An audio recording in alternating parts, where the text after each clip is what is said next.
শান্তিনিকেতন সৃজনী শিল্পী গ্রাম পূর্বাঞ্চল সাংস্কৃতিক কেন্দ্র ভারত সরকার কর্তৃক প্রতিষ্ঠিত 7টি আঞ্চলিক সাংস্কৃতিক কেন্দ্রের মধ্যে একটি। বর্তমানে কেন্দ্রীয় সাংস্কৃতিক মন্ত্রকের অধীনে একটি স্বশাসিত সংস্থা হিসেবে গৌরবের সঙ্গে কাজ করে চলেছে।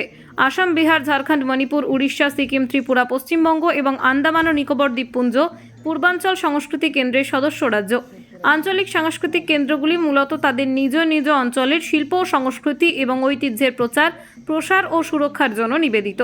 পূর্বাঞ্চলীয় লোক মহোৎসব সৃজনী শিল্পগ্রামে 19 থেকে 23 ডিসেম্বর 2024 পর্যন্ত উৎসবের আয়োজন করতে চলেছে। সকালে অধিবেশনে থাকছে সাহিত্য সভা এবং লিটল ম্যাগাজিন মেলা। এছাড়াও লেখক ও কবিরা অংশগ্রহণ করবেন। তারপর সারাদিন ব্যাপী ভারতীয় লোক আদিবাসী সংস্কৃত সহ সঙ্গীত ও নৃত্য শিল্প কর্মশালা, প্রদর্শনী, হস্তশিল্প এবং খাদ্যশিল্প প্রদর্শন করা হবে। প্রায় 400 জন শিল্পী কারিগর এই উৎসবে অংশগ্রহণ করবেন। উদ্বোধনী অনুষ্ঠান 19 ডিসেম্বর 2024 বিকেল 3টেয় অনুষ্ঠিত হবে। আজকে সাংবাদিক বৈঠক করলেন, কি বিষয়বস্তু?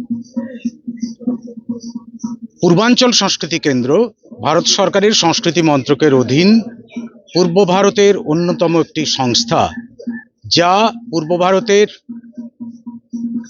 পশ্চিমবঙ্গ, বিহার, ঝাড়খণ্ড, ওড়িশা, উত্তর পূর্ব ভারতের আসাম, মণিপুর, ত্রিপুরা, সিকিম এবং আন্দামান নিকোবর দ্বীপপুঞ্জের সাংস্কৃতিক বিকাশের জন্য কাজ করে আসছে দীর্ঘদিন ধরে।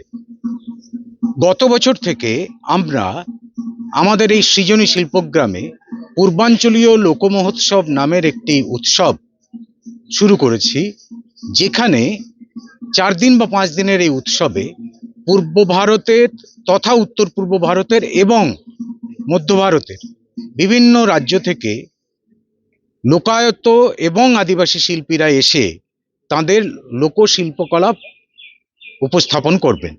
সেই উদ্দেশ্য নিয়েই এবারেও আমরা 19 ডিসেম্বর থেকে 23 ডিসেম্বর 5 দিনের পূর্বাঞ্চলীয় লোকমহোৎসব আয়োজন করেছি, যেখানে পশ্চিমবঙ্গ, বিহার, ঝাড়খণ্ড, ওড়িশা থেকে শিল্পীরা তো এসছেন আসাম, মণিপুর, ত্রিপুরা থেকে, একইভাবে মধ্যপ্রদেশ, উত্তরপ্রদেশ, হরিয়ানা, এই সমস্ত রাজ্য থেকেও বিভিন্ন শিল্পীরা এসে 5 দিনে তাদের শিল্পকলা প্রদর্শন করবেন।